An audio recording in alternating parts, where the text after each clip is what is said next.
Hello, you are on Channel Real Books, and today we'll talk about how to write an essay introduction. A good introduction paragraph is an essential part of any academic essay.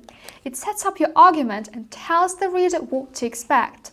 The main goals of an introduction are to catch your reader's attention, give background on your topic, present your thesis, the central point of your essay, and the first step is to hook your reader.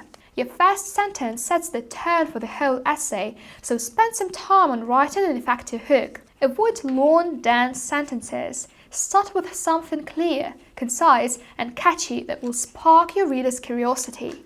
The hook should lead the reader into your essay, giving a sense of the topic you're writing about and why it's interesting. Avoid overly broad claims or plain statements of fact. Pay attention to the following examples of weak hooks and learn how to improve them. Braille was an extremely important invention. The invention of Braille was a major turning point in the history of disability.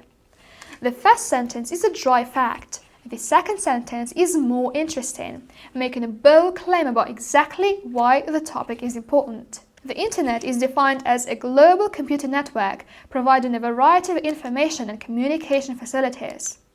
The spread of the Internet has had a world-changing effect, not least on the world of education. Avoid using a dictionary definition as your hook, especially if it's an obvious term that everyone knows. The improved example here is still broad, but it gives us a much clearer sense of what the essay will be about. Mary Shelley's Frankenstein is often read as a crude cautionary tale about the dangers of scientific advancement. Instead of just stating a fact that the reader already knows, the improved hook here tells us about the mainstream interpretation of the book, implying that this essay will offer a different interpretation.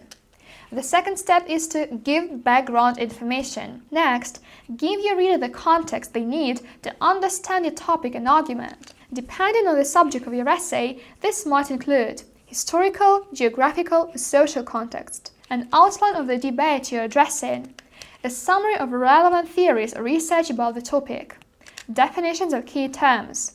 The information here should be broad but clearly focused and relevant to your argument. Don't give too much detail.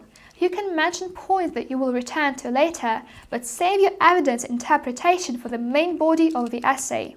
How much space you need for background depends on your topic and the scope of your essay. In our Braille example, we'll take a few sentences to introduce the topic and sketch the social context that the essay will address.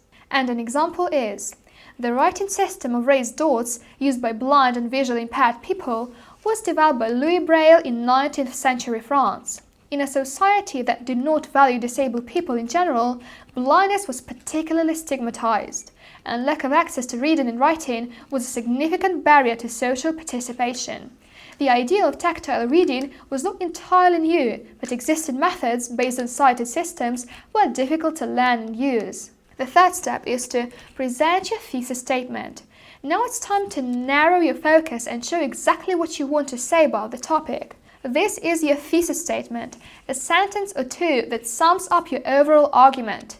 This is the most important part of your introduction. A good thesis isn't just a statement of fact, but a claim that requires evidence and explanation. The goal is to clearly convey your own position in a debate or your central point about a topic. And the example is, as the first writing system designed for blind people's needs, Braille was a groundbreaking new accessibility tool. It not only provided practical benefits, but also helped change the cultural status of blindness. The fourth step, map your essay structure. Particularly in longer essays, it's helpful to end the introduction by signposting what will be covered in each part. Keep it concise and give your reader a clear sense of the direction your argument will take. For example, this essay begins by discussing the situation of blind people in 19th century Europe. Then, it describes the invention of Braille and the gradual process of its acceptance within blind education. Subsequently, it explores the wide-ranging effects of this invention on blind people's social and cultural lives. The fifth step is to check and revise. As you research and write, your argument might change focus or direction as you learn more. For this reason, it's often a good idea to wait until later in the writing process before you write the introduction paragraph. It can even be the very last thing you write. When you've finished writing the essay body and conclusion, you should return to the introduction and check that it matches the content of the essay.